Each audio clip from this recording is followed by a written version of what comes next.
the overall theme, Josh, today of all of these stocks and this sector is hitting new highs? I think the overall theme is these are quality companies with incredibly strong balance sheets that are growing in a secular fashion and do not require continued assistance from the Federal Reserve, the ECB, or the Bank of Japan. That's really the story here. These are big global companies with brand loyalty from consumers, tons of innovation.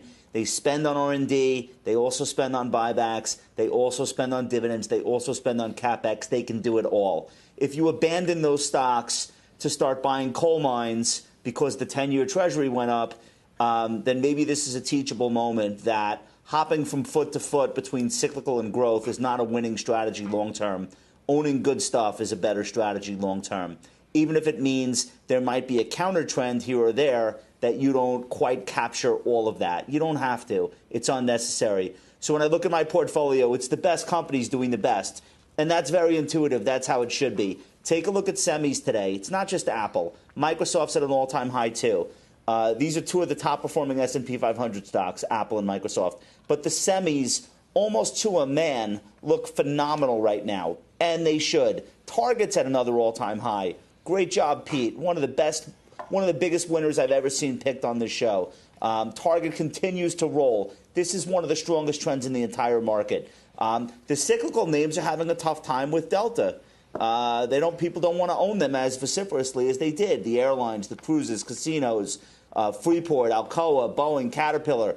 It's a step back. It's not the end of the world. One thing worth keeping an eye on, I talk about breadth and internals all the time. Not great right now. Only 56% of S&P 500 stocks are above their 50-day. The 50-day is very short-term. It's very noisy, but just something to keep an eye on. You don't want to see significantly more deterioration there. Outside of that, though, I think you can own good stocks. I think you're doing just fine. Okay. Nice shout out there, Pete, for you from Josh on Target.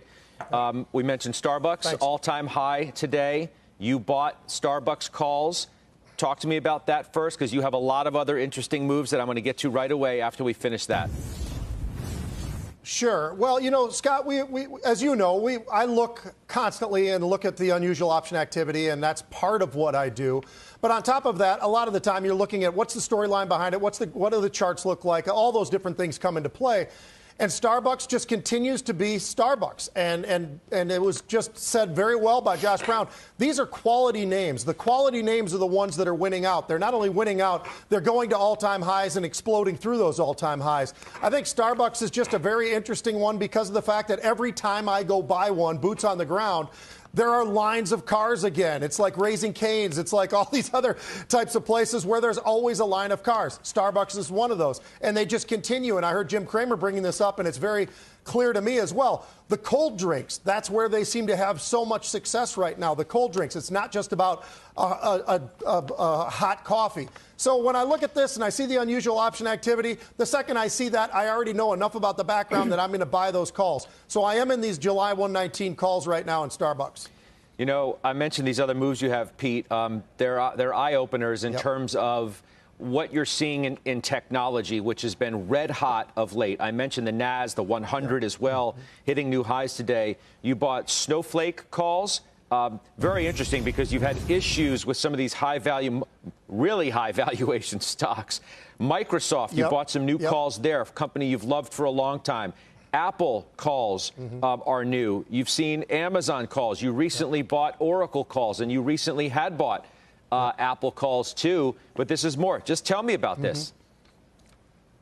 Well, you know, last Tuesday when I was on here, one of the things that I brought up right out of the gate was the fact that on the first 4 unusual option activities that we had on our systems, they were all huge. They were all in technology. And there was names like Apple and Amazon and NVIDIA and some of these names. And many of those names, not all of them, have played out very, very nicely. And then I came back on Thursday with you, and Apple had gotten slammed to the downside from 145-ish, 146, down towards 141. We hadn't had unusual there, but we'd had so much coming into it, Scott, that I was confident that I thought that we would see a very quick rally to the upside. That's what I think we're seeing today. And not only are we seeing that rally to the upside, they just continue, they being the monster option activity that we follow, just continues to come into these names.